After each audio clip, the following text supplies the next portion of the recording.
হ্যাঁ বলো। তুই তুই ওখানে কি করছিস? আর আমার ঘরে তুই আমাকে না বলে কেন ঢুকেছিস?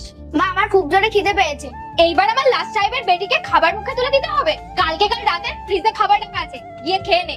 মা ওই কাকাটাও তো আসবে, কাকাটা আসলে তো আর কিছু বানাবে না। এই তোর কি রে? কি আসলো কে গেল? মারবো না একটা। এখানে কি করছে? কতবার বলেছি আমার ঘরে জিজ্ঞাসা না করে আসবি না, আমার করতে করতে চলে আসবে। তুমি বাবার সাথে ভুল করছো, আমি আমার বাবাকে সব বলে দেবো। বেশি আসতে বাবাকে বলতে।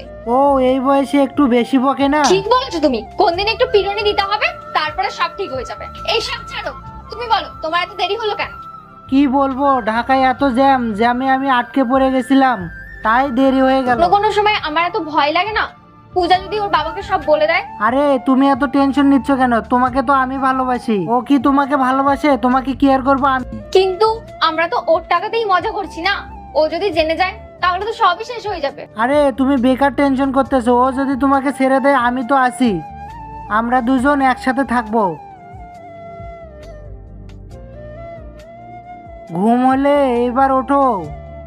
বুবাই, তুমি তো অফিসে গেছিলে, এখানে কি করে আসলে? আর আগে দেখবো কারা শয়তানকে হারিয়ে আল্লাহকে ভালোবাসে। যারা আল্লাহকে ভালোবাসে ভিডিওতে লাইক করে চ্যানেলটাকে সাবস্ক্রাইব করে দাও। যারা শয়তানকে ভালোবাসো তাদেরকে ভিডিওতে লাইক সাবস্ক্রাইব কিছুই করতে হবে না, কমেন্ট করো আল্লাহু আকবার। হ্যাঁ, আমার তো প্রতিদিনের মতো অফিসে থাকার কথা, কিন্তু অফিসে থাকলে এসব কি করে ধরতাম। আচ্ছা এসব বাদ দাও, আমি জানতে পারি এটা কে?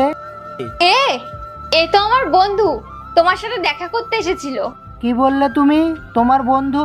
আচ্ছা এমন কোন বন্ধু আছে যে আমি তাকে চিনি না? আর এমন তোমার কোন বন্ধু যে এক খাটে দুজন শুয়ে আছো? বুবাই, আমার অনেক বড় ভুল হয়ে গেছে, আমি আর কখনো এরকম করবো না, প্লিজ আমাকে ক্ষমা করে দাও। আর এরপর কি হয় দেখতে চাইলে পার্ট 2 লিখে কমেন্ট করো।